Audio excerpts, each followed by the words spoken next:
cours de langue pour réfugiés syriennes d'origine arménienne. Pour ces femmes qui ont fui la Syrie en guerre pour le Liban, le massacre et l'exode dont furent victimes leurs ancêtres arméniens est un traumatisme qui se perpétue.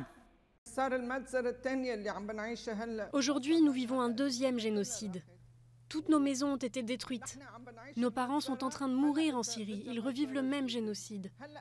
Il n'y a pas moyen de vivre là-bas. Ils n'ont pas de travail et il n'y a pas de paix. Toutes les portes leur sont fermées. Ils ne peuvent aller nulle part.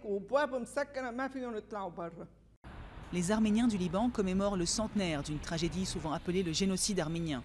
Les affiches, disséminées un peu partout dans le quartier de Burj Hamoud, sont là pour en témoigner. Un siècle après les faits, il existe toujours deux versions des tueries de 1915. Ankara refuse catégoriquement le mot génocide, mais l'Arménie tient la Turquie pour responsable de l'élimination systématique d'1,5 million de ses habitants. De nombreux Arméniens ont trouvé refuge au Moyen-Orient. Ceux qui ont fui vers la Syrie ont dû depuis fuir une nouvelle fois.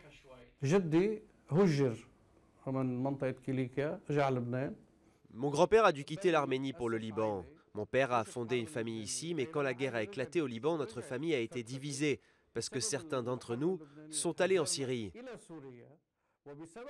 Puis quand la guerre a éclaté là-bas, nous avons à nouveau immigré vers le Liban. Ici, les Arméniens sont nombreux à tracer un parallèle entre des incidents qui ont eu lieu en Syrie depuis le début du conflit et la tragédie d'il y a 100 ans, comme l'attaque contre la localité arménienne de Kassab ou la destruction d'une église arménienne qui contenait des restes des victimes de 1915 à Deir ez-Zor. It was very bad and very tragic to witness the history of the Armenians. C'était terrible de voir l'histoire des Arméniens se répéter, même 100 ans après. Et c'était tragique de voir des églises arméniennes, des monastères et même des écoles se faire bombarder.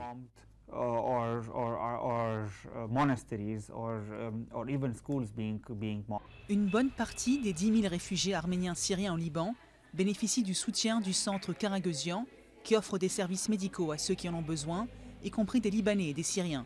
Les histoires qu'ils racontent en arrivant rappellent les récits de leurs grands-parents. Certains évoquent l'idée, ancrée en eux, qu'ils doivent être toujours prêts à s'exiler à nouveau.